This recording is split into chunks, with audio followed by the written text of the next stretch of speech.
And welcome everyone to an exciting adventure of the energy that surrounds us. I'm your host, Michael, and thank you to everyone for tuning in as this is a special day for doing episodes. And I am so grateful and so honored to have my guest that's joining me to share her stories and experiences with us.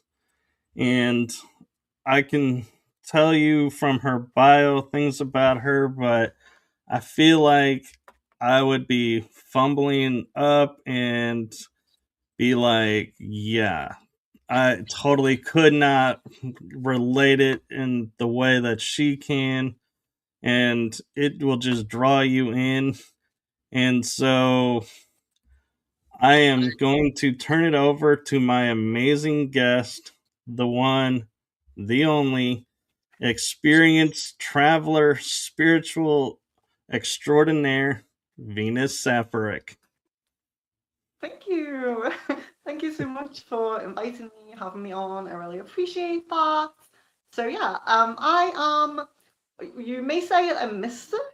I'm kind of an eclectic practitioner. So I do work with, I'm not kind of dedicated to a specific spiritual path or order. I kind of take what works for me, and I'm very, very intuitive with what I do. My main kind of, I don't know if I would call it a job role, but the main thing that I do Reiki cleansing for people and homes. I do sound healing and a plethora of different types of readings, from mediumship to psychic readings, mostly psychic.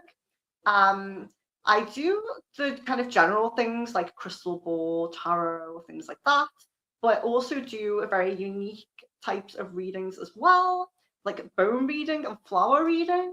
So yeah, just to say quickly, you can check me out at secretfrequencies.com if you wish to look into me a little bit more. But yeah, my story is quite complex when we delve into the extraterrestrial and the paranormal and everything like that. So I'll leave it there for a moment and just, yeah, if there's anything that you want to ask or where you kind of want to start. I feel like there's so much that we could delve into. There is, and one thing I am curious about, and I love the fact that you brought it up because I have not had a guest in these 4 seasons that do this, and that is reading the crystal ball. How does that actually work? Because I think we all have kind of been blinded and everything by Hollywood saying, oh, there's smoke that appears in the ball, and then this image unfolds. And so, how do you actually read a crystal ball? Okay. Yes. So I get this question a lot, and I definitely feel like my answer varies from other people. Like you're saying that I would smoke. I've had a lot of times people say, "You see a rainbow in the ball," and I'm like, "So how are you reading that? What? How are you getting messages from a rainbow? I don't know." Some people, some people's description, it doesn't really make sense to me, but I will explain how I personally use my crystal ball. This is my travel crystal ball. It's really tiny. I take it everywhere with me, literally. Um, but how I use it. So to me, a divination tool, like a crystal ball, is a focus point for your own psychic, spiritual gifts and abilities. So it's more about, for me, having a focal point for my abilities and really honing in my energy. Even when I use a scrying mirror, I also feel that way. But when I use a crystal ball, um, the message can come through to me in a plethora of different ways. So I could be looking at it and I could get like a number or a letter or an image in the ball. That does happen sometimes, but sometimes I'm using it as the focal point and the message will come through clairaudiently. It will be, I will hear it, or it might come to me in my mind's eye. It might not actually be on the ball, but I really feel like it's a focal point for your spiritual abilities. That's how I would describe it because that's how I use it.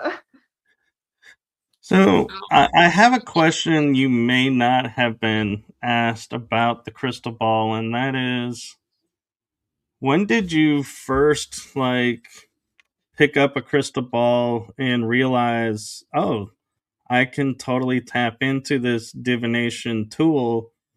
And what impact did it have on you? Was it something like you could talk to people and everybody was like real supportive, or did you have to kind of be like a lot of people and go, I'm going to do this kind of underground because it's not so accepted, but I'm still going to learn? Yeah, so I would say it was definitely a journey. So in the beginning, crystal ball, I would say about 5 years ago when I first tried it, and I put it off because to me it seemed so difficult. I thought, like you asked me how it works, I was the same. I was like, it doesn't make sense. But when I started to use it, it just flowed. It's probably my favorite thing to use. Apart from bone reading, I love bone reading. But um, so yeah, so it's about 5 years ago when I picked that up. But throughout my whole spiritual journey, I feel like I've gone from, like you're saying, being around people who were very more like normal, like mainstream kind of people, and it will be like more hidden to begin with. And then it felt like I progressed as I like traveled to different places or kind of branched out and met new people. I was kind of like shedding those people that didn't resonate and gravitating towards people who did. And I know that's a very kind of understood process in the spiritual community, shedding the old skin, gravitating to soul family. But I feel so blessed because I really feel like that has happened. And that's the thing, the kind of message I probably would give to people who want to be on a spiritual journey but are surrounded by unsupportive people. Things will change. If you really stick to that path, you will gravitate to where you're supposed to go, And it sounds so simple, but in a way it is. I think sometimes we do try to overcomplicate things. Just but when I just did it, I just got into it, I just did it. And things just kind of just the path that I was drawn onto, especially the last particularly the last 11 years. Um, you know, I've just really been continually drawn further and further down my path where I'm supposed to be, understanding a lot more about my purpose and just meeting my soul family like 100%. So I think did kind of move away from the question there, a little bit of a tangent, but yeah, that's kind of like the process, I would say, when you really focus on it, and you just, even if you are doing it kind of like in private, it will eventually blossom into something beautiful, I believe. I totally agree, and I'll say in full transparency, we actually were talking a little bit behind stage about a piece that she'd mentioned, and I was kind of thinking how to work that in, and you beautifully led me right to it, and that is to remind people, as we are on our spiritual path, when we started, you know, 10, 20 plus years ago, it wasn't where you could go to a store or you could go to, your friend and be like, hey, how did this work? It was normally, for the majority, it was like we had to learn on our own. We had to self teach ourselves how to do what we were doing and understand what we were doing. And in today's world, it is changed a lot to where, if I was to say crystal ball, everyone's like, oh, that's really cool. Yeah, those are really cool. And it's not that's a gypsy, devil tool, or that's not, it's not frowned upon or like hushed up anymore. And so that's the beauty of the world is, today's world is we are more open. We're not totally there, but we've made a lot of progress, and I just like to every once in a while on these shows acknowledge the progress that we're making as humanity of we're not hiding a piece of the puzzle for the planet because it doesn't fit the mainstream narrative anymore. It's like, oh no, all the pieces are now being made public and being shared. And so thank you for, bringing that up. And I think how you did it was really great. And so, and it looks like you have a fan in the chat room. Molly, I'm not even going to attempt to try and pronounce her last name. She says hello and she's loving your videos. And yeah, she's a real. She says you have that background because your room is so messy and you don't want to sit. Oh, is this like a family member? I have no idea who this is. I think it's a troll, to be honest with you, but Oh, I get them a lot in my streams, you know. And this is okay, so this is the main thing. And actually, I know that person's just kind of making fun of whatever mess might be around me. But you know, that's the thing in stream. I do readings a lot as well, and the one thing that always happens is I get people who are like I assume Christians, you know, and they're always saying like this is the devil's work, come to Jesus, and they're like commenting yeah. in the chat and saying all these things. So it's definitely more accepted now, but there are still some people who like literally think it's their right and their purpose to call you out and try to like bring you to Jesus or something. Like I think Well, that's I really strange. apologize. I didn't realize that's who that was. I thought it was like somebody who you knew and they were just. And so I apologize for. No, it's fine. You can't help who comes into the chat. I always play around with my trolls, to be honest. I just make jokes with them, you know? It's, for some people, their life is to come into people's streams and say negative things, you know? And we kind of have to think about that how miserable must your life be to want to do that, to want to go into someone's stream and just be a troll, you know? So I kind of feel a bit sorry for them, you know? Kind of want to send blessings and hope that their life improves because people like us would never consider doing that, you No. know? So you have to think about what kind of person that is and just hold space in a way, you know? Well, and that's pretty much all we're going to give to that energy. We're going to switch it up a little bit. And I'm finding it kind of interesting, the synchronicity for today, because we were originally scheduled for Monday and was able to do it today. Hmm. And tonight, I have a guest on my other show. We're doing a special, like, 3 hour plus because we've just have fun, and we're like, we're wanting to talk about stuff and see if we can have a record setting episode length that holds for a while. And so she is in the UK as well. Her name is Julia Ankerhaven, Yeah, and she's my she friend. goes, we're from the same hometown. Yeah.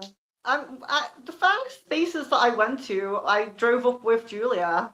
Yeah, she's really cool. We stayed in the hotel room together for one night. I love No, her. I always pop yeah, into her streams, yeah. I just love the synchronicity and the unfolding that, what are the odds not only to do, have you on and her later, but the fact that you're from the same town, it's like, wow. This honestly, And it's quite a spiritual area, really. Like, I also have another friend I think she does more like emotional energy healing. I can't remember the exact term for it, but she does podcasts and streams, and she's also from the same area as me and Julia. no, that's really cool. And so, what was it that kind of, when you were growing up, that brought you into the metaphysics? Was it by choice, or did something happen and you were like, hey, this is what I truly believe and can resonate with, and so I'm following this path?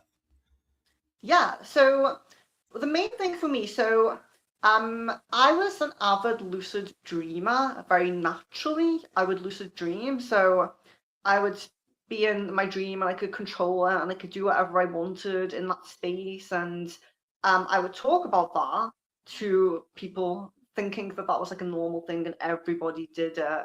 And my mother kind of explained to me that not everybody does that, and some people just have dreams where they can't control it. So that really made me think, and I was very, very young at this time, and that really made me think, if I can tap into something that isn't fully awakened, and obviously I didn't think of it in these terms when I was a child, but it was kind of this gist, is like, if I can tap into something a bit higher, there must be higher senses. There must be something, if I'm tapping into something that not everybody can do, what else can the mind do, or the brain do, or the soul do, if we really focus on that and try to bring that out? So I always kind of, I suppose as a child, I maybe I thought of it a little bit more like higher ability, superpower kind of thing, But it did just really kind of push me to think, what else can we do with our spirit, our energy? What else can we do? And so I got very, very into lucid dreaming. But I also had, so when I was a child, I had these experiences where I would be taken somewhere. So I would see orbs outside of my window, and then there would be beings who, when I was younger, I referred to them as like bear-like beings, but I think they're lying. That's my belief now. And they would take me somewhere, and I would always talk about these experiences all the time. My parents would say, "It's just a dream. It's just a dream," and that's the programming of children. So when we are children, we can tap into our third eye and our crown very easily. Children can astral project, they can have premonition dreams, they can have lucid dreams, they can connect more with interdimensional entities and maybe their star families, but you're constantly conditioned to believe that it's just a dream. So you do. And that's the kind of annoying thing for me, because I was fully in under the belief that I was just a child, it was just my imagination, it was just a dream, until I was 22 And unfortunately, my mother and I went through a very traumatic experience where my twin passed away. And after that, my mother became very, very open with me. She told me all about her abduction experiences as a child in the 70s. And then she admitted to me that when I was having those experiences as a child, she did believe that I was being abducted, but she didn't say anything because she's she's always been in denial since a child and tried to be the most normal person she can be because, like we were talking about earlier, I know this was off stream, but she was ridiculed when she opened up about her first experience as a child, and that really stuck with her. Like, even now, she's kind of getting into writing a book, but there's still this fear because she's gone on to this normal life. She's got like a normal job, a house, all the normal things, and she's trying to just be that kind of person, and she's trying not to delve into these kind of realms, but I think sometimes it's just meant to be. It's just a part of you. Um, but yeah, so I was very likely abducted as a child and made to believe it was just a dream until I was 22. So when I was 22, that was when my spiritual journey really began. I was always drawn to these things, always drawn to anything that might be supernatural, spirits, all of that. But at the age of 22, that was like my, how can I say, like it boosted me. It was like a catalyst, to really, really push me down that path. Yeah, and sometimes I'll call it crucible because sometimes it's not in the most pleasant way, but some people's it is. And so, yeah, it's hard to explain. One thing that I've heard recently that might help you is they call it like the aha moment where you're like, because, and I think it's called that way because we're sitting there and we're like, aha, this is what this is. This is how this works. And it's like this great unfolding, and it comes from you going, aha. And so that's just some something to think about if you're like if you're trying to relate it to some people, they may understand that term a little bit more than others. But what I'm finding interesting is as you were growing up until 22, it's like it seems like a common thread for everyone that I've met who's on the metaphysical path is, yeah, we're all isolated, we're all doing our own thing, our own study, and then we have this one moment that it's like, oh, it's okay to come out now and kind of dip our toe out the door and then be like, okay, now the whole foot can go because it's okay. And it's like slowly coming out. And I think what's interesting though, too, is you talk about, like traveling with a mini crystal ball, not a full size. And I find it interesting that the fact that it's a crystal ball is really the thing to focus on. And I know there are some people out there who are probably going to say, well, the energy in a big crystal ball, will probably bring stronger messages and everything through because it's bigger, more energy to it. And when you see a little one, they're like, well, yeah, that doesn't have as much energy because it's smaller, because that's what science has told us is bigger is better, holds more energy. And so I'm curious for people's perspectives, do you find actually that it doesn't matter if it's a normal size or small size crystal ball? The energy and information comes exactly the same. Yeah, so I mean, I'm sure there are some situations where size matters, but with a crystal ball, I just don't agree. I understand if, let's say, it was like a rose quartz or an amethyst or a crystal that you were using for a specific purpose and energy, but with the divination tools, I just don't believe that, because I do see them as, it's an extension of yourself. It's a crystal ball for me as a focal point. Cards, cards are a tool. It doesn't matter to me the size of them or anything like that. The importance for me is keeping up that work. So I can't travel around with huge items. I wish I could bring all of my chimes, my gong, like everything with me everywhere, If I could travel around like a video game character and just have like an inventory that's just in the ether somewhere, that would be great. But keeping up with spiritual work as you travel and as you just have different experiences in your life is just highly important. And I think that, look at her, it's cute. It is, and I can actually kind of sense some of the energy off of it myself, and I'm on the other end of a screen, and so Yeah, I'm well, that's your energy. how do you clear and keep the crystal ball from retaining energy? Like, so let's say you do reading on someone, how do you clear it so that energy doesn't leave a print on the crystal ball itself? Okay, so to me, I rarely on this path, the most important thing to me in maybe the whole universe, honestly, is sound frequencies. And, I always recommend different things for cleansing yourself or your home or things like that.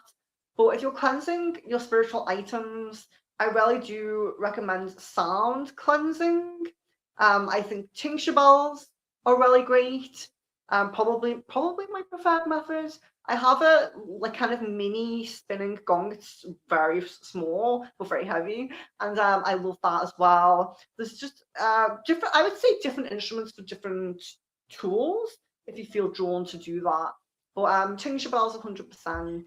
I just really feel like sound cleansing is more powerful for the tools because of that energy we're putting into them. Sound frequency is linked to um, our subconscious and predetermined events. So when you are reading a crystal ball or giving someone a reading, generally you do want to connect more with the predetermined events.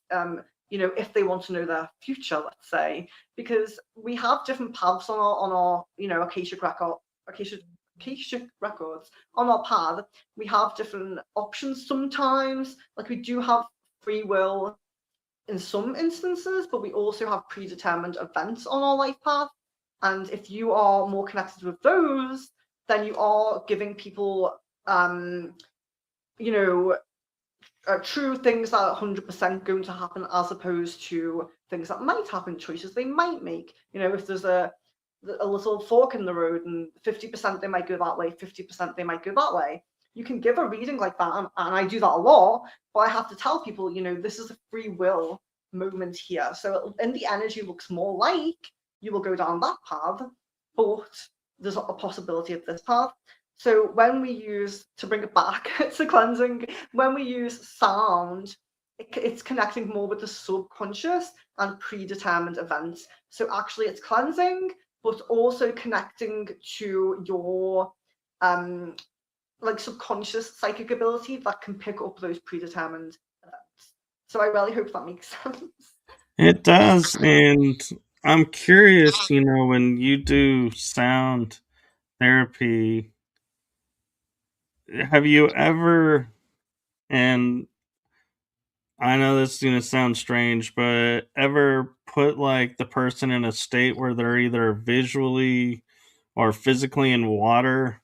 Because the reason I ask this is I did one time, I had an experience where I was floating in this water and they had me with headphone like things in my ears so that I would hear specific sound. And I was just floating. They just told me just float, and I think that was like one of the most interesting astral experiences I ever had. But when I came back, my body did not feel the same as when I went in. And so I'm wondering, do you ever, get called or ever think about going, hey, let's, float on water and listen to these sounds? Yeah, absolutely. So that's a really good point. I totally, of course, resonate with water. Anything natural, any of the natural elements, of course. And like the frequency of water can change, based on the energy of us around it and sounds and different things like that. And I actually haven't done anything like that, but it's 100% something I would love to do. I'm working with two friends in the UK at the moment, and we do hold sound healing in person sound healing events near the Wirral. If anyone is in that area, feel free to contact me and attend. But we do at the moment, it's a very beautiful like spiritual cottage with an outdoor area. We do sound healing and we do cleansing. But I've seen some of these water sound baths. Personally, I would love to attend, but I would also love to run one as well. But one thing I think would be really great is, in natural water. So if we could be near a lake or something like that. I think that would be beautiful. So actually giving me an idea. There's a day, I don't know how long you'll be at Brad's event for, but there is a day Five where 5 days. Yeah. Wow, yeah, cool, okay. So we go to the river, and we have like canoes, and I think other people have like rafts and things. I should bring some of my instruments. I'm totally going to do that now. That's such a good idea. I was actually thinking about that when you Yeah, and going when you said, we need a natural water source. I was gonna say like a river. I feel like yeah. we're gonna We be should on a totally do river. it. And then you can let me know if you feel any different afterwards. Yeah, and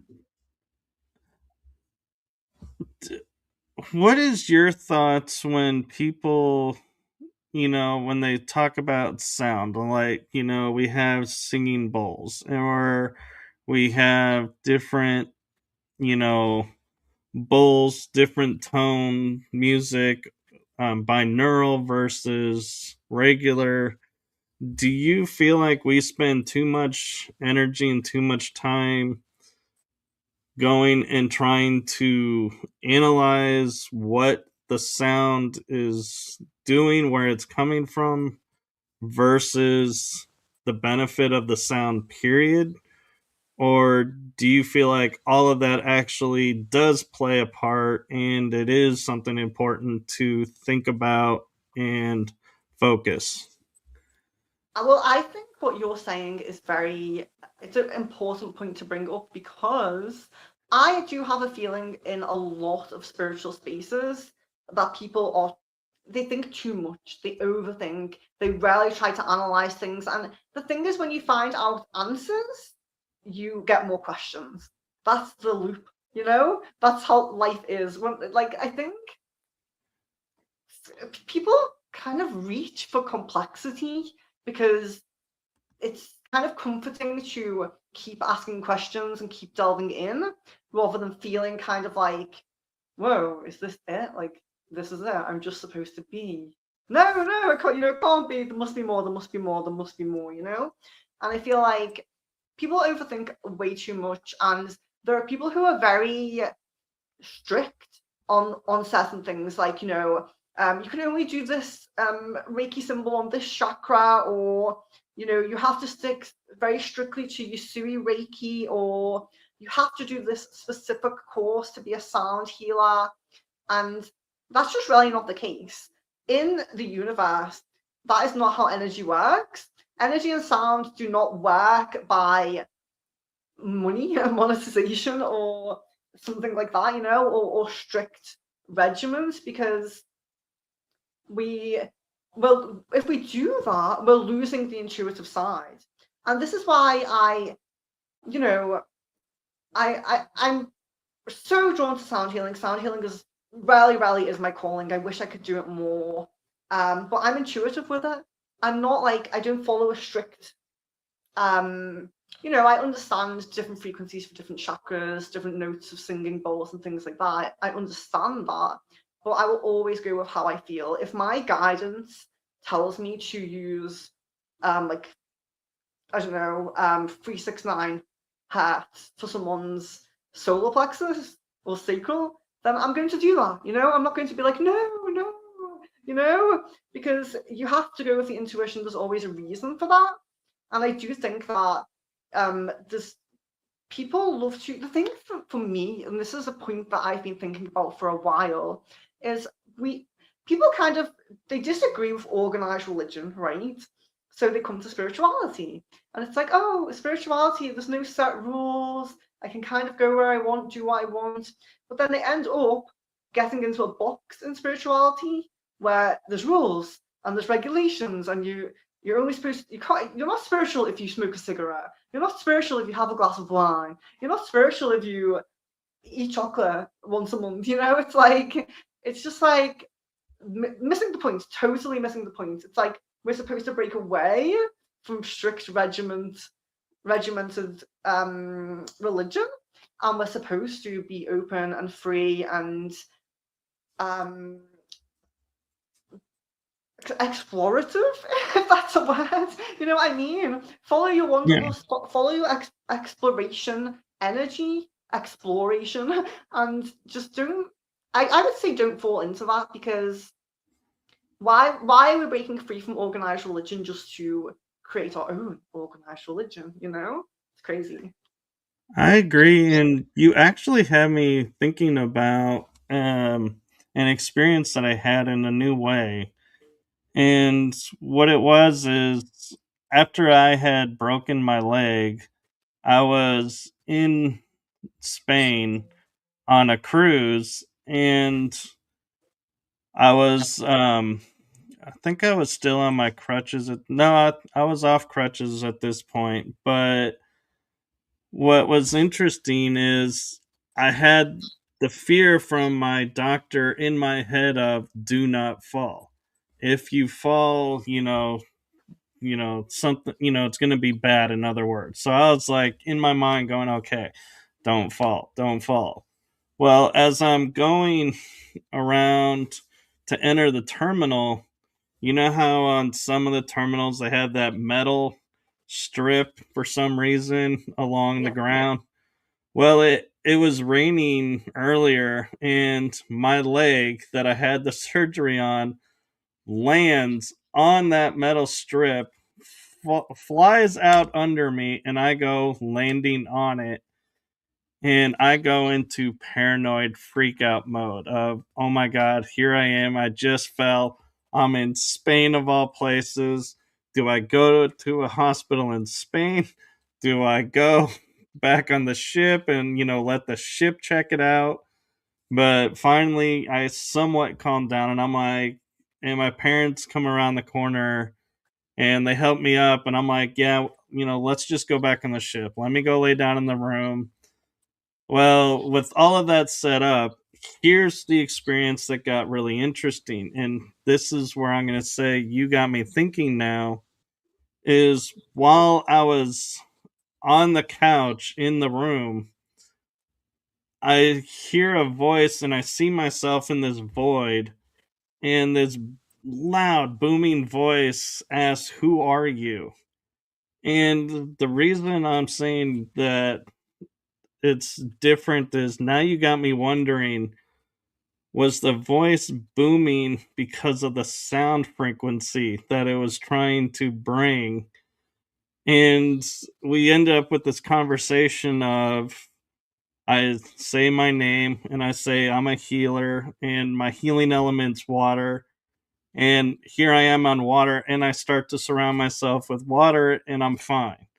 I don't need to go to the doctor or anything. The leg settles down, no damage. But the fact that the voice was booming and not like normal tone, I wonder if that sound had a purpose. Yeah, absolutely. I mean, do you feel more like that's your higher self or a guide? It feels kind of like not really external from you. I don't know if you agree.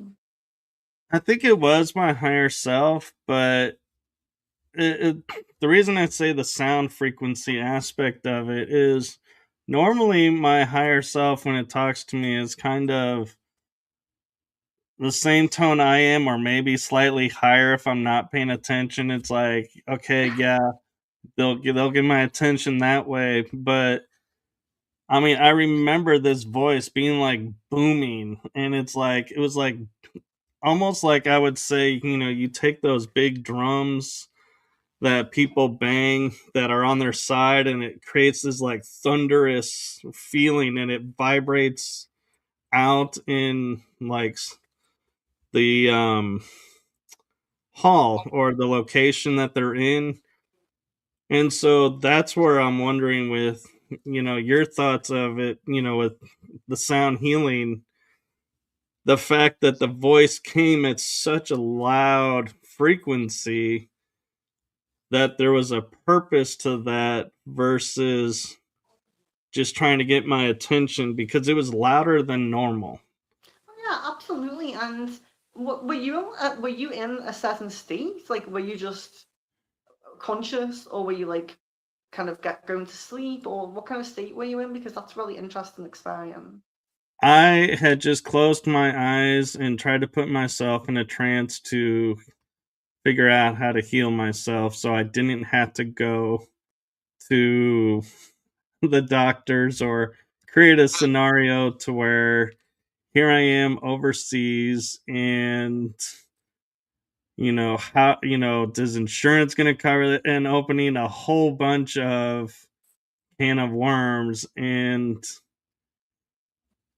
so I always will go within and try and heal myself before going to go, everything, all the mainstream stuff. So yeah, I wouldn't say that I was, you know, I didn't take any medicine or anything, and in fact, my mom had went to get ice, so it was just me, my dad. She had left, and so nobody came around me, and I just closed my eyes and just went within to try and take care of myself. Yeah, it sounds like a really interesting experience. And actually, I did just see a message pop up from Julia, and that's interesting because I really do believe this was connection to your higher self. But I do think there's some, and you already said it, water connection with you. And Yeah. the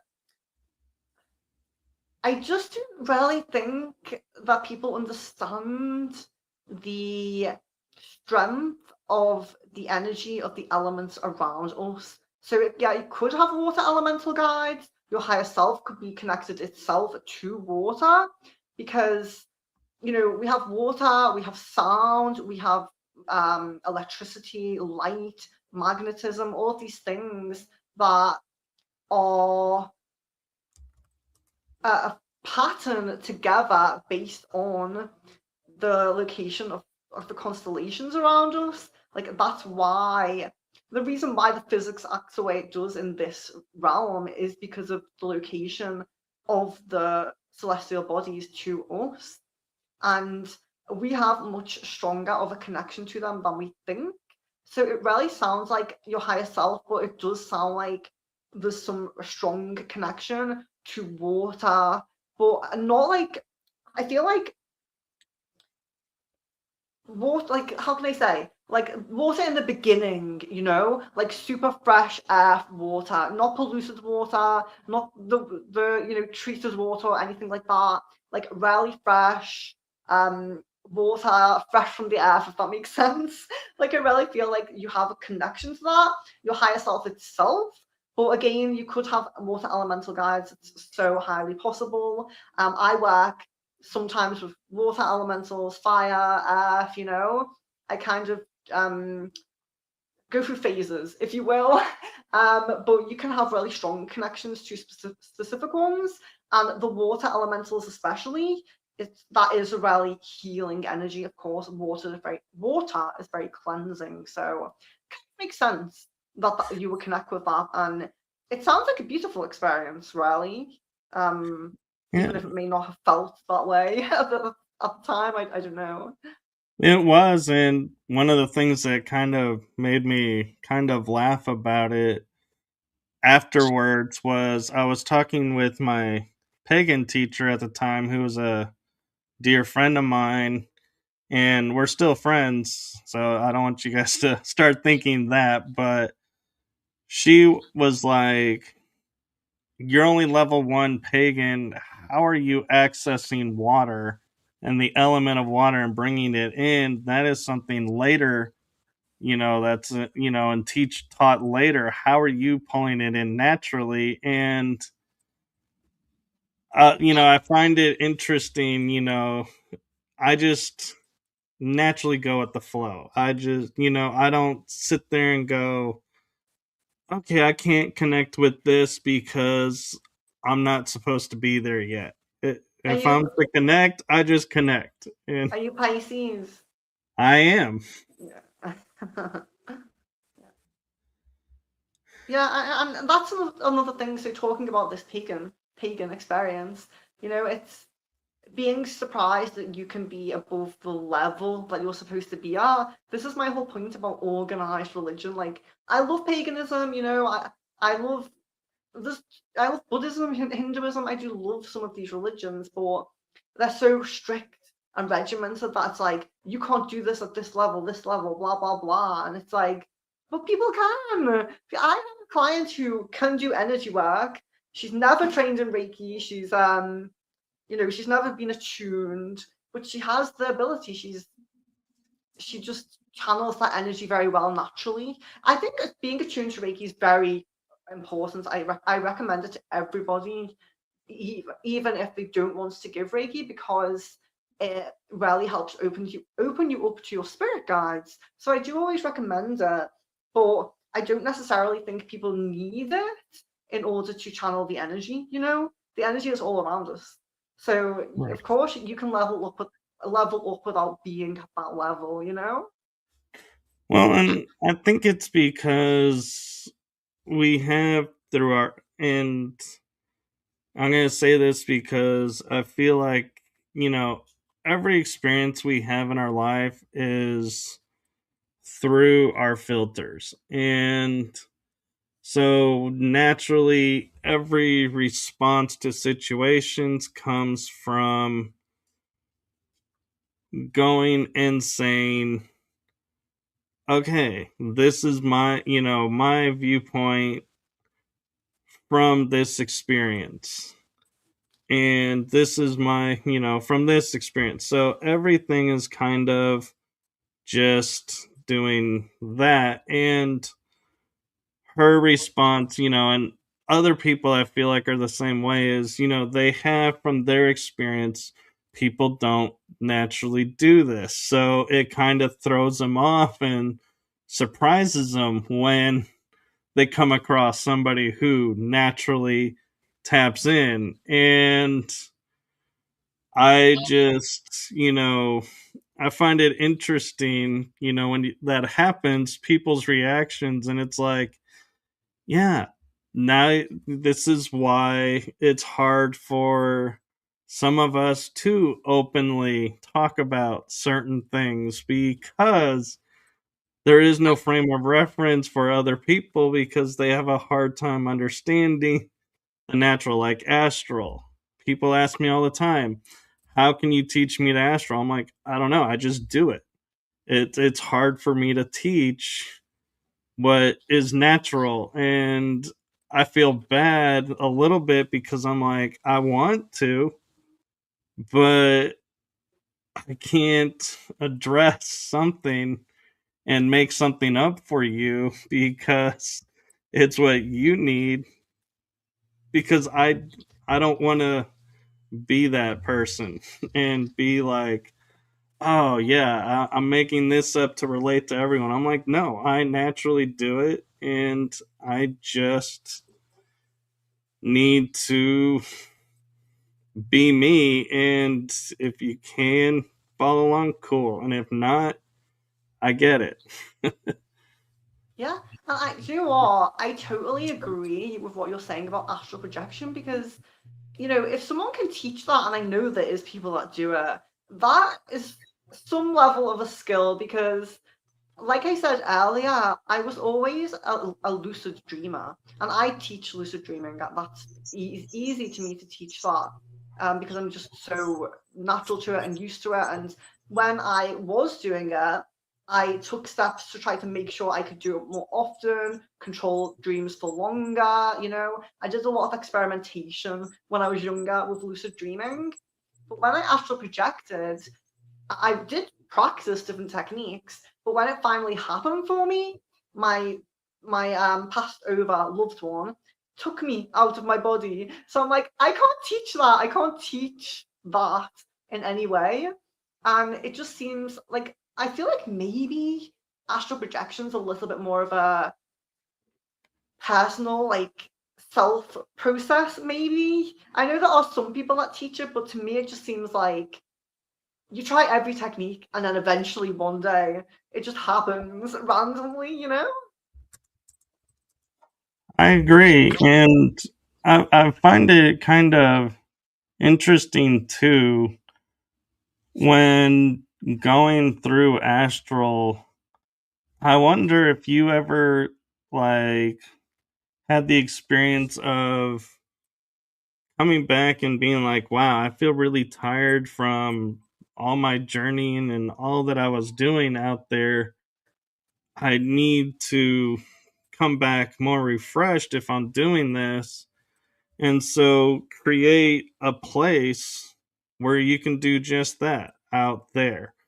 Go and recharge yourself, and then boom, back in, and feel like, yeah, even though technically with traveling you may have gotten, say, 30 minutes of actual sleep where you're in restful state and not journeying, but go to this one place that takes the 30 minutes and your body feels like we've had 8-10 hours of sleep, so we're good to go. Absolutely. Because this is the purpose. You know, when so I connect with some people who give Reiki and maybe they're kind of new to it or it's not their job, they just do it for like friends and family. And they say, you know, I feel so drained after giving my energy, you know? And I say, you know, you're not supposed to give your energy. You're not supposed to be drained. You're supposed to kind of master how to channel the energy around you.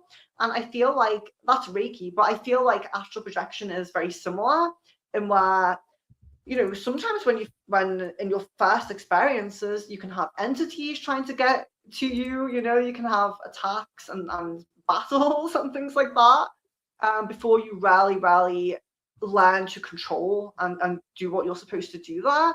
But I totally agree. I think that there may be times when you come back and you do feel unrested, but rarely, if you're learning properly and doing things properly and intuitively and learning about your energy, I do feel like I agree with you. I feel like there's definitely a way, and I feel like it's the correct way to and when I say the correct way, I don't mean it in like a strict regimented way. Maybe your way is like you've set up your own little space in the astral. Maybe you go there. Maybe someone else's way is they, I don't know, use specific crystals or something. You know, I'm not saying that everyone has to do it the same, but I feel like there's definitely a process to learning how to control the energy. Like, which energy am I giving? I'm channeling universal energy. I'm not giving my own energy, and then yes, recharging in whatever way works for you.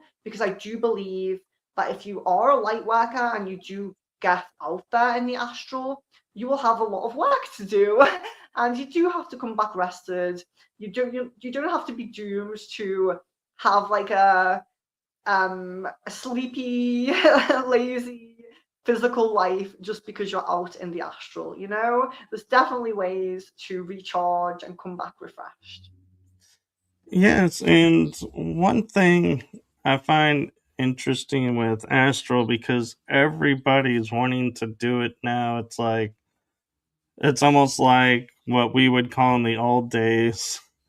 The fad of the time is everyone's like, oh yeah, astral. I want to do astral. Yeah, astral's the new like hip thing. And I'm curious,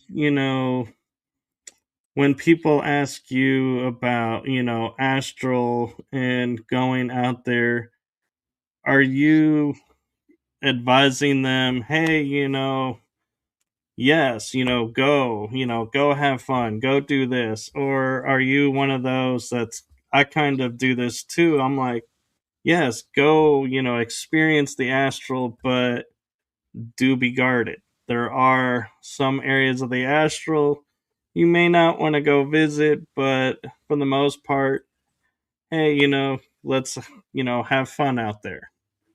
Yeah. So, like I said, I don't teach people astral projection, but if I am talking to somebody about it and they do want to do it, or they're expressing to me that they're going to practice or learn, I will always send them tips for dealing with entities, suggestions of releasing subconscious fears before you try as well. So that should come first, really.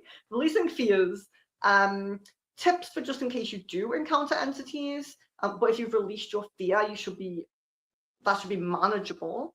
And then the third one is real physical protections around you. Like crystal grid, vervain, tea tree, things like this, to have around you when you practice. So I will always give tips, mostly for protection, like you're saying. So yeah, I agree with that as well. Yeah, and one of my favorite things I'll just share with you all is whenever I would lead people into like a guided meditation in the astral, I would be like, this is where we're going, this is what we're doing. Stay focused, stay here, and be advised if you go into certain areas where the low vibration, low energies are, and you get stuck there. I warned you not to go there, so I may or may not decide to go in and get you out. So You let's just be safe. I know I would, but would.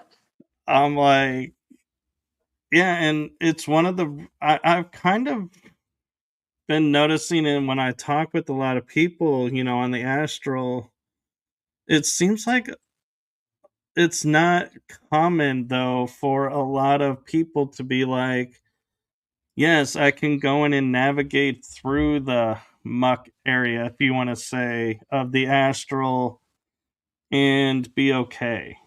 And I kind of wonder sometimes, because I can do that, is if that's just something unique to my uh how can I put it, star seed side, or is it because I just don't limit myself and saying, yeah, I'm not gonna I'm gonna get stuck in there if I go in there. I don't have that belief.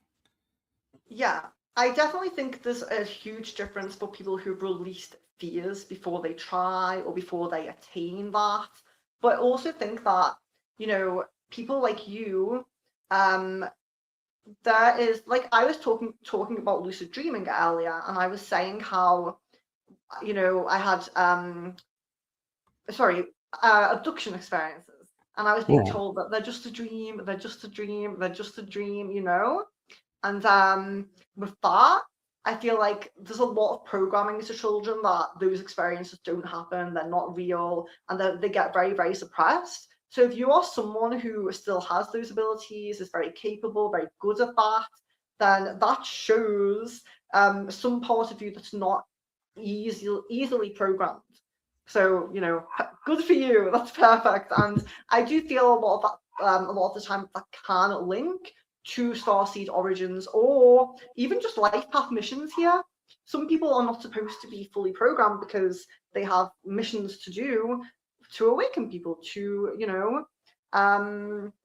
share knowledge and all of these things. So, but that's great that you are not able to be programmed in that way. In that aspect, yes, but I do think I still get caught up in other aspects. And Oh yeah, honestly, as humans, there is no one on this earth that has zero programming. They might say that, but there is subconscious things, societal things. Like we all have something. We're human. We're living a human experience. That's the point. we are, and I love that you say that because I say that a lot of times too. And I feel like at sometimes in my life, I'm like, when I feel like I need to give myself a break and be like, kind of use that proverbial get out of jail free card, like that we all talked about in the like 80s and 90s having. And I will say to myself, yeah, I'm just a spiritual being having a human experience. And it's like, that's my way of my mind going, okay, we're done beating ourselves up. We're done, you know, kicking ourselves about this and dreading this, returning to normal now. It's like we're done, processed, back to this, and it's like back on track. And I'm kind of wondering too, what was it in your life growing up and or later in life where you seen different divinity tools and you were like, oh, I want to learn that one. I want to do that one. What was it that kind of drew you in to pick which divination modalities that you did? Yeah. So, um, the spiritual and kind of like connected side, like psychic side of my family comes from my mother's father, who was a Hungarian occultist, and we don't know too much about the rest of um the family tree because they both passed away when she was very young. She was a targeted individual, my mother, but she would use oracle cards every single day, or like a tarot. She would pull one, and I would remember going into her room and seeing like a tarot on the desk, like her card of the day. And I just feel like from being very close to her energy and her kind of holding that space for me, of course, as a child and growing up and things like that. um I just was really connected to her. I think it was very natural, very intuitive. And my mother actually brought me my first tarot deck. So she went to a very special, beautiful spiritual store in York in the UK, and she got me my first tarot deck, and it was wrapped in a purple ribbon as well. Apparently, it was supposed to be wrapped in a purple ribbon. This specific um, way of gift giving, basically from her. And yeah, so my first thing really, but I do also do talks about how can I say it, unique forms of divination. And this is one thing that I talk about a lot. So I'm telling you here that, oh yeah, I got into tarot from my mother because like she did it and things like that. But think back to our childhood.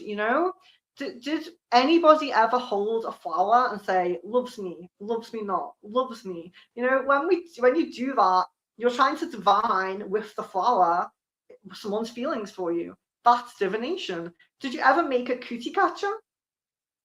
Do you remember that? I It's like do. origami, and you would write little future things in there. We were already always trying to predict the future. Like we were always drawn to divination. Everybody was. Have you ever flipped a coin for fate to decide something for you?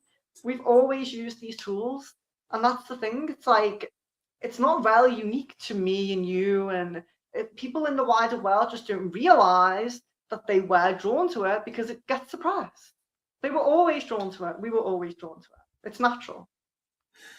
No, that's a great way to put it. And I love how you put it and tied it into like, flipping a coin or, you know, the little games that we would play and not Yeah. realize, the deeper insight because being a paranormal investigator, I get a lot of people who will walk up to me and they'll be like, it's so cool that you have all these paranormal experiences. I personally have never had one. And I kind of look at them and I had this stunned look because I'm like, I can see energy on them. And I'm like, you have totally had paranormal experience. You just don't realize what it is. And I'll ask them a question. I'll go, really? And like sometimes I'll say, so have you never smelt like a flower that was not in your house? And they're like, well, yeah. I'm like, that's a paranormal experience. And they're Yeah. like, oh my God. And they're like, their face lights up and they light up going, oh my God, I've had this. And it's like, I feel so like heartfelt going, wow, I made this person's day by pointing out to them that they've had an experience where they thought they hadn't, or something as simple as that. So I love how you're equating divination the same way. Yeah. And it is so true. It's like, we live in an esoteric world where we are exposed to all kinds of hidden gifts and hidden knowledge, but we're also told at the same time that we're doing it, going, oh yeah, that's silly you're doing that, or oh yeah, what a fun game that is. So we don't take it seriously. We don't Mhm. think about it in the right way, so to speak. Absolutely. I would love to do paranormal investigation. I would love to. That's so cool. Well, yeah, and the interesting thing is I've always viewed myself as being like the rule follower. Like if you go someplace, and they say don't do this, you don't do this. And I found myself the other day talking with a friend and going, you have a paranormal team. Let's get your mediums together because this location that I'm wanting to check out doesn't allow paranormal investigating, but mediums are investigating and they can't turn off or they can't, not do what they do. So we could totally take them with us and do an investigation of this place that doesn't allow it. And it's like, why am I starting to like think around the uh That's rules? great though. That's exactly the game. Like that's exactly what we're supposed to do. Like I'm really sorry, but I'm an anarchist. So to me, it's like I I'm an anarchist, but I also believe that we can't play like if the Earth is a game of Monopoly, I can't really follow the rules of Twister because it's not going to work. But what you're doing is it's like a loophole. You're like bending those rules, and to me that's really anarchist. So I just appreciate that. Well, actually, it's funny you mentioned Monopoly because an ex girlfriend of mine, my best friend, and his ex girlfriend, we were playing Monopoly. And my ex girlfriend and I, we were dating at the time, but we were just having fun. And she and I were like, we had like almost all the properties in front of us, but she had missing pieces that I needed. I had missing pieces she needed. And so we looked at each other and we said, hey, what if I allow you to stay for free? Will you trade me these properties I'm missing? And can I stay at your places for free? And, we swap properties so we both own what we own. And she was like, yeah, that's a great deal. And we did it. And it irritated my friend and his ex girlfriend. And we're like, you guys are cheating. I was like, show me in the book where this is not allowed. And it's not in the book. Nowhere in the book does it say no forming teams. And so it's like we did exactly like you're saying. We bent the rules and created a scenario where we were having great fun and like thriving because we collaborated and formed this partnership, and they kept apart and were like picked off one by one. I feel like you have a little bit of an anarchist side to you. Do you have Andromedan connection at all? I do. Yeah, I can pick that up a lot. Yeah, and my dad and I, we would have the motto, like if we were doing like if we were going somewhere and we'll see a sign that says, "Oh, no U-turn here," but I'm like, the next U-turn is so far down the road. I'm like, there's nobody here. I'm like, I'm doing it, and I'm Yeah. like, this is nonsense. It's like, nope, I'm gone. Here we go. Do the U-turn, and I'm like, I rarely get caught, but my dad one time, because we both have reverend licenses, my mom told me he got caught doing a U-turn where he wasn't supposed to. And he pulled out his little reverend's license card and showed it to the officer. The officer was like, "Okay, you can go do your thing." And I was like, "Oh my god, you used your license to get out of a ticket?" What And does then in the that? back, hmm? What's a reverend card? Reverend's license is like so we can marry people, but we're not tied to a Wow! church. Really? That's I crazy. we did that because we were doing energy work and like I was doing Reiki, and so this way legally we're protected under the license that if somebody was like to complain that we did something, they would go and it's almost like the church would protect us. They Yeah, couldn't take kind of our like personal. insurance. Yeah, Fair enough. it is like a minister. It's Yeah. like I have all the perks and I can form a church if I wanted to. I just that's not me. I don't want people like bowing to me or like putting Well, me up on this we can do pedestal. the Church of Secret Frequencies. Hey, there you go. The church of the real world. Yeah. So, having that, connection to, seeing like the ETs and everything, I'm curious, as you seen all these like, if you ever saw loved ones on the other side and then like ETs and interdimensionals, what was it like when the first time that you saw them and like what were you like your reaction? Were you like freaking out and going, what was that? Who was that? Or were you more of, I didn't feel anything bad from them, so hey, Yeah, let's so keep going. this is where my interest in really delving into and exploring this topic comes from because, like I said, my mother was an abductee throughout her whole childhood, and a lot of her experiences, not all of them, but the majority of them, were very, very negative. Now, going back to the experiences I had as a child that I was told were just a dream, but turned out to be abductions.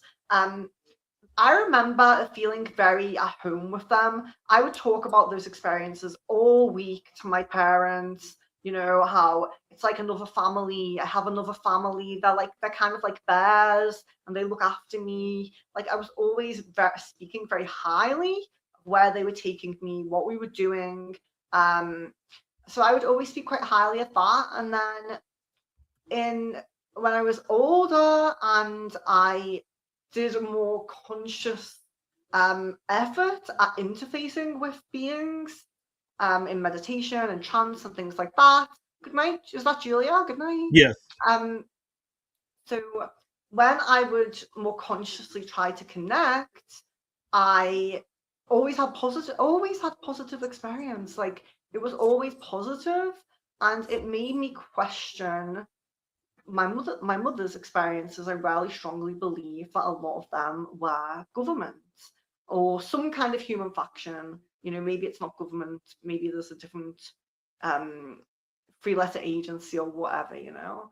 But some kind of human faction, I believe, that were negative, doing experiments, putting chips in people. I mean, I have a chip here and I have a chip at the base of my spine. Um, and I do believe, yeah, so I believe that some of hers were government, but mine have always been positive, and I'm really grateful for that. And we are like an hour and 15 minutes. I just Yeah, noticed. sorry. And no, I'm totally fine. I can keep going if you are available. I just was honoring the time and noticing it, and it got me thinking about something that we were talking about before the show started, and I was curious, how we could share that, and that was talking about, sacred spaces, sacred places.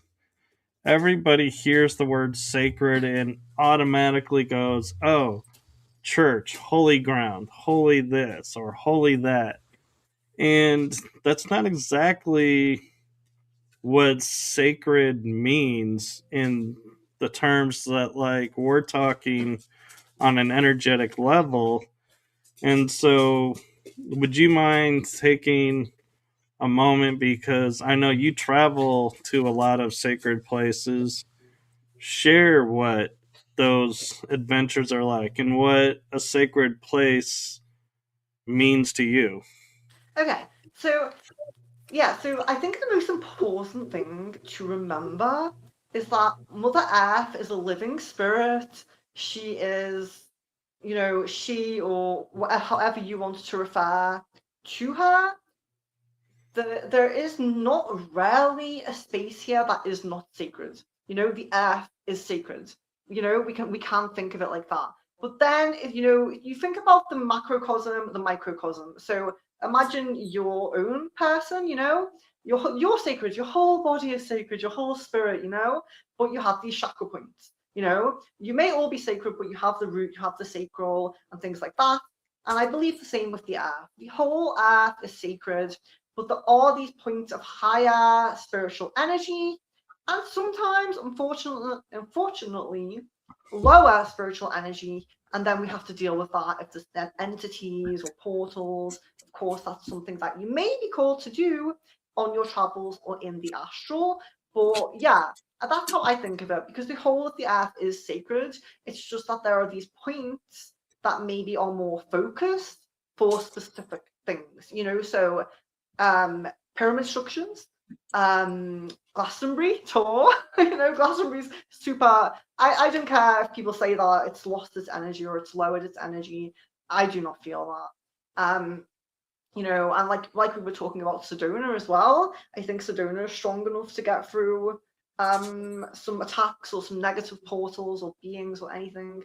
Like we were saying before, like there is areas that are they're higher energies. Maybe, you know, you could refer to them as portals or chakras or however you want. You know, call it whatever you want. But yeah, I think my most important thing that I would say is the whole of the earth is sacred.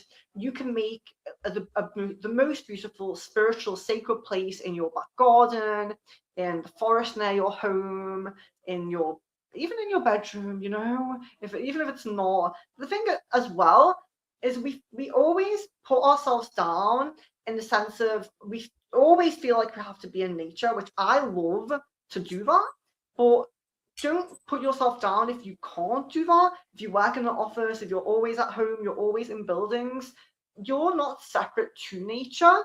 It's not like you need to get back to nature. You are nature.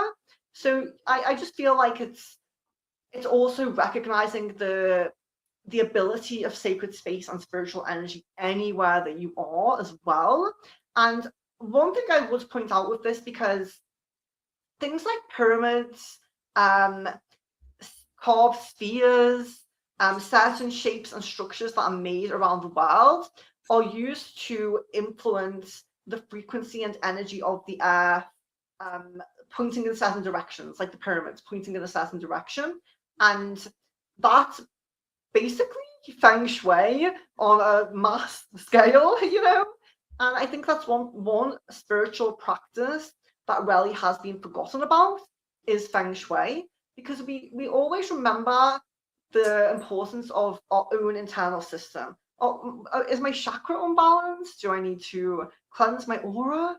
But we kind of forget about the space around us, you know? Is your sacred space or your bedroom or that little sacred space you've created in your garden, like we spoke about before, does that have good feng shui? Does that have a good flow of energy in there, you know? So I think that anywhere can be sacred, but we do have to think about how the flow of energy is impacting us and flowing around the space. And yeah, you know, and that's not to discount spiritual sacred places at all, because I greatly love them, but I do just kind of feel of them like I explained, like they're a chakra in a whole system that itself is all fully sacred. No, I appreciate that, and I agree with you. And one of the things too that I've been hearing a lot lately about is everyone's like, "Oh, the ley lines. Oh, are the ley lines here? Oh, do the ley lines even cross here? Oh, that's making this even more sacred."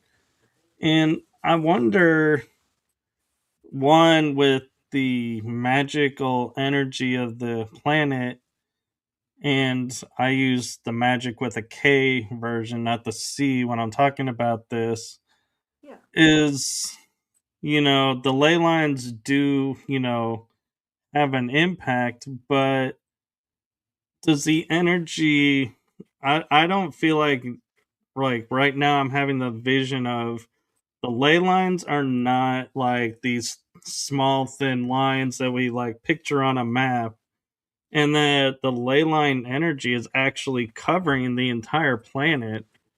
It's just we are limiting the energy by visualizing it as a line to explain why something's happening over here but not over here. I'm kind of yeah. curious, do you feel like the ley lines are, like much wider or more inclusive, or yeah, that the energy is kind of pinpointed? Yeah. So first, I'm always fully transparent about everything. You know, I will never add frills or fill in any gaps. So I will just say that most of my earth work that I do is in the astral, and I have a lot of guidance of where to go, what I'm doing, what time I'm doing things at when I'm there. So it is very guided, like I'm guided.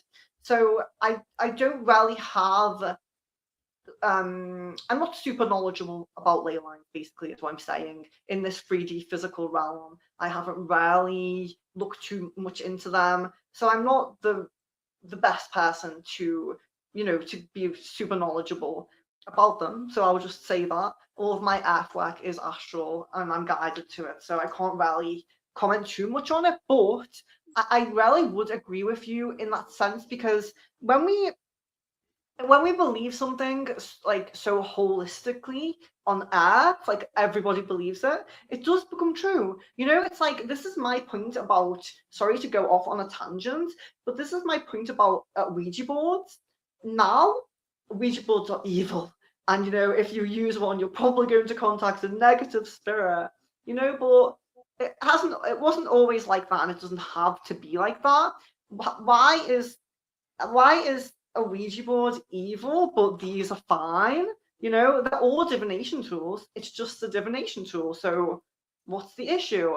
But we've all, because of Hollywood mostly, we've all put this energy onto that.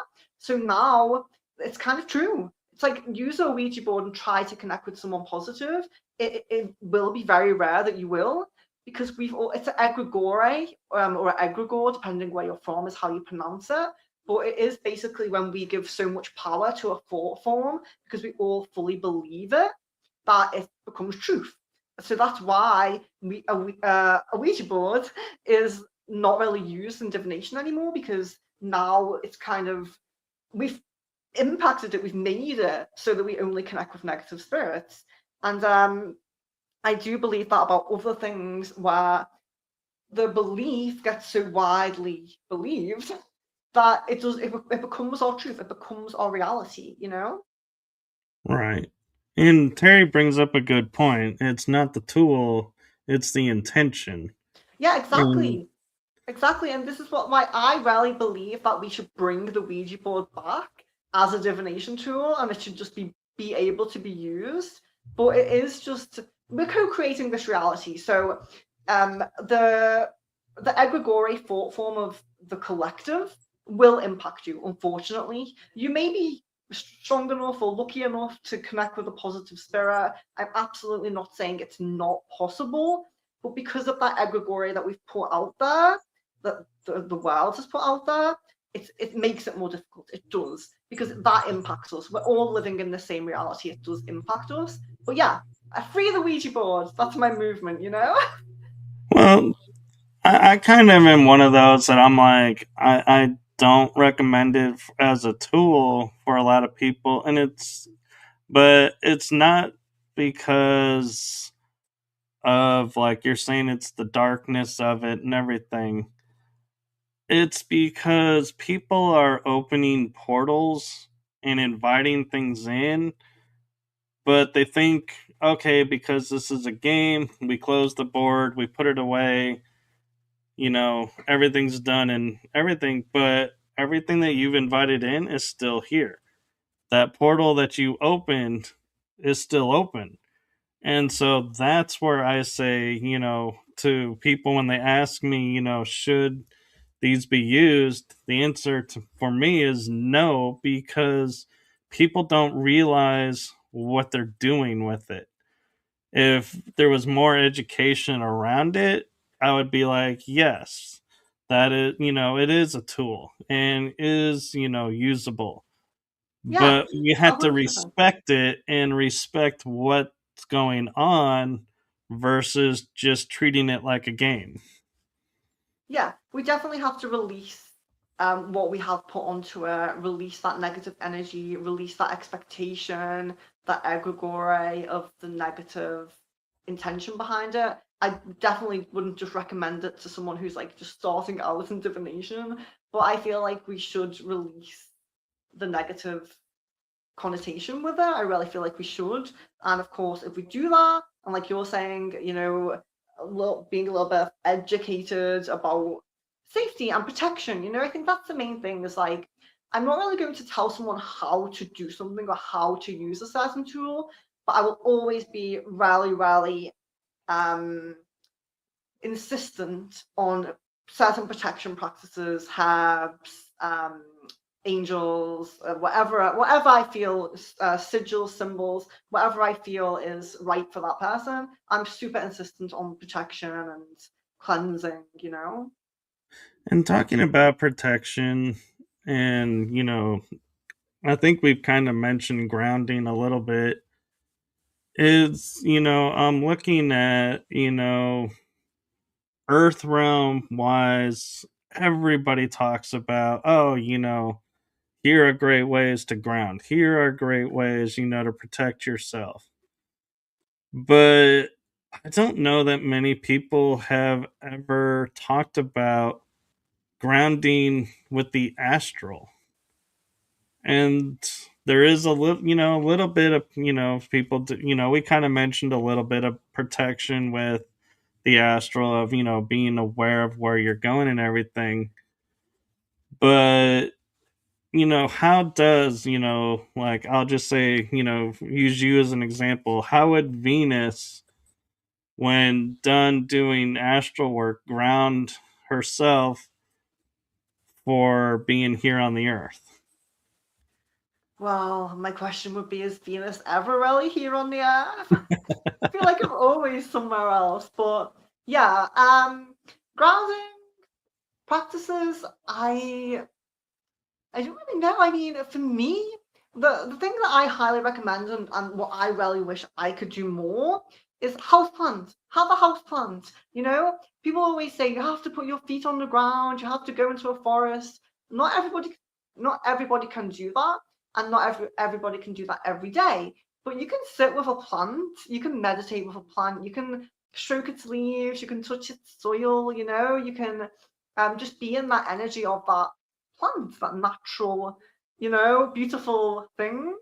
And I just think that having some connection to nature within your artificial space, your home, you know, is the most important thing. 100% the most important thing. Very cool. And since you do go, like you're guided to spots, and your travels are kind of guided, is there anywhere that you've heard about or read about and you're like, okay, guides, when are we going here? Can we go here? I want to go here, but I'm waiting for you guys to say, yes, let's go here. Yes. So at the moment, there are three main places. So one place is Sedona. One place is Coral Castle in Florida. I really want to go. Um, and the other place is a Taoist temple in. Oh, sorry, I clicked a notification. A Taoist temple in ideally Taiwan, but maybe anywhere in China would do if I could find one. But a Taoist temple, 100% is my number one place I want to visit. But yeah, in America, Sedona and Coral Castle, Florida.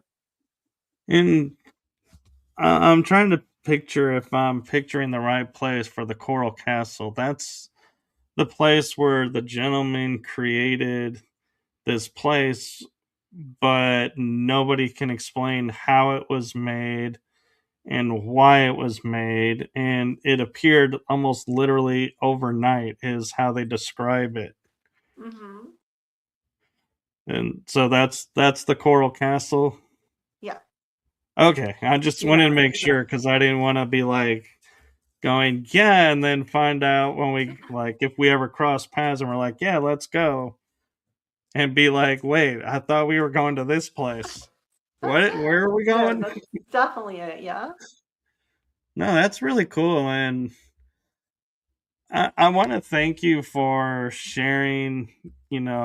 All the information that you have shared with us, and you know your time as well, because I know you are busy with a lot of things, and so I am so grateful and appreciative that we were able to have this episode, and the timing of it was actually really kind of perfect because yes, we'll actually it's a rare thing for me to actually meet guests in person because I don't travel as much right now, that we are going to be hanging out for a birthday bash coming up, and so it's kind of cool that we doing this show and be able to meet face to face soon. Yeah, it's amazing. I didn't know you were coming. I don't know every single person who's coming, so I keep being surprised. Like, oh yes, I'm going to meet this person. This person is coming. Really, really cool. It's going to be amazing. I It can't wait. is. And also, I think there is another guy coming who's like into paranormal. He might bring some like equipment and things. And one day, if we have time, we might visit like a kind of abandoned, like rundown, haunted area. So if you would be up for that, I would love to do that. I think the gentleman you're mentioning is Jeff. Yes, I love Jeff. Yeah, Jeff is a dear friend of mine, and yeah, we Really? are totally, and this will be my first time to meet Jeff in person too.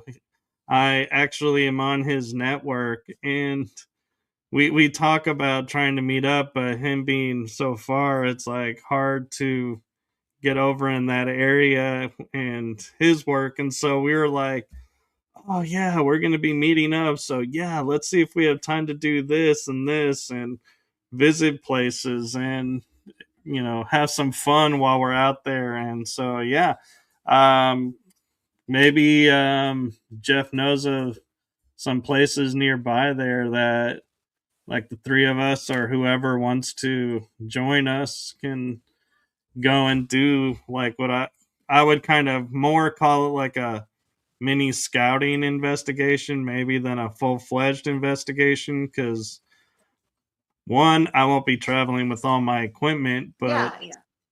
two is I don't know how much time we'll have there, and so I tend to call them more when they're shorter scouting as like, yeah, get a feel for it and be like, yeah, is this a place worth coming back to and coming full fledged? And I'm not sure what's around there, and so Well, I want to I'm try. I up. want to try. Maybe we won't get time, but I want to try. I think it would be really fun. And I just kind of want, even if we don't have equipment, I kind of want to, see what I pick up, see what I sense personally myself as well. I just think it would be really fun. But yeah, he's a great guy. He's a great guy. Yeah, I actually have started putting aside and not really using equipment. It's like I may just use my cell phone a lot of times. And so I'm like, I'm totally down to, even if it's just walking around, around the property and just seeing what we feel Yeah. or experience. I'm like, yeah, I'm game. I'm down. Yeah, there's a lot of like very old graveyards around there, and me and Brad went to one, and I was getting this message like from the I think his name was John. It was a guy who was buried there, and he was like um trying to get me to find the grave, and he was saying, "I'm buried with my family. I'm buried with my family." So I found this grave, and it said John, and then whatever the second name was, I can't remember. I did write it down. Um, and then there was all the other graves next to him had the same second name. So I was like, that's him, because he said buried with his family. So all the other Right. graves next to him having the same name, he led me to his grave. But yeah, he told me a few things. I wrote it down. I can't remember now. It was a while ago, but very, very interesting experience.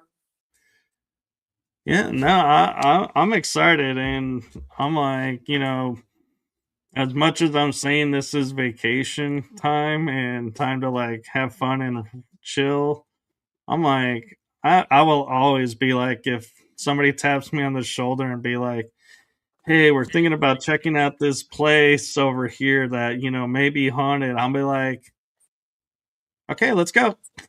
I'm like, Yeah, why I'm not? I'm good. I can be ready in like 2 seconds flat. Well, I really, really appreciate you having me, and it's been great to kind of get to know you a little bit. So I'm excited. I'm excited for Yes. the party. And, and I will say this with my full heart, and that is you are welcome anytime if you ever want to come back on the show and just have a paranormal chit chat or a metaphysical chit chat. I'm like, let's do it. We totally can do it. Yeah, there's so much more we could get into. I'm sure we could speak for hours and hours. Oh yes. And so something I've been guided to do this season, Venus, is I end the shows, or I try to end the shows. Sometimes we go a little longer because we start talking about something, but I leave the guests with this message that I bring to you from me and my shows, and that is from my heart and the heart of my shows. Thank you for what you're doing for humanity. Thank you for being you, your authentic, true self. Thank you for sharing and being open. And just thank you for being a light on this planet. Same to you. Thank Absolutely you. same to you. It's been great. Thank you so much. Yes. And so, everyone, be sure to follow her on her website and her YouTube channel. They are in the description for the episode. Oh, Is yeah. there anything that you want to leave the audience with, Venus, that you feel like we didn't get to cover or share real quick Um, before we end? no, I think we covered like really a lot. But like I said, there's tons that we could still talk about. But it's been really great. And yeah, so I just wanted to say, I think you have linked me, but for anyone who's interested in me, my YouTube and Facebook website are the best ways to get in touch with me. So the YouTube is Secret Frequencies Sessions, and the website is secretfrequencies.com/shop. And you can find me there, you can find my email, you can message me, and don't be shy and feel free to reach out. Yes, and I'll put up that banner real quick for. No, it's Secret Frequencies IES. Oh, I always type things quick. Let me fix that real quick. I try to type real quick so I can make sure I get it. And That's okay. let's see if it'll let me do it or if I have to start over. Oh, if you put it in the description, it's okay. Don't worry. I think it's letting me do it. Let's see. I just gotta. Oh, I'm clicking and I forgot show. Yeah. Thank you. Yeah.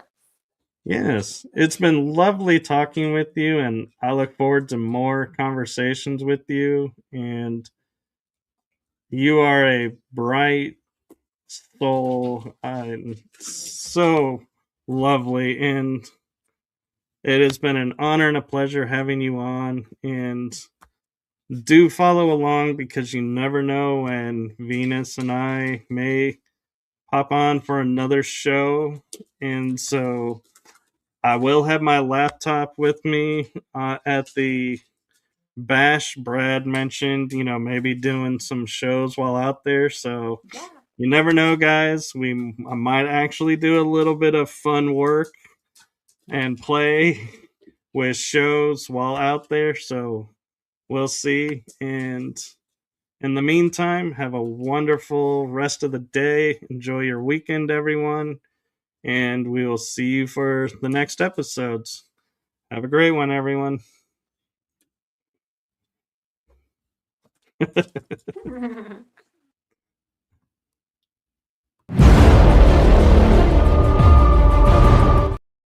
Yeah, it does that. Let's try that again.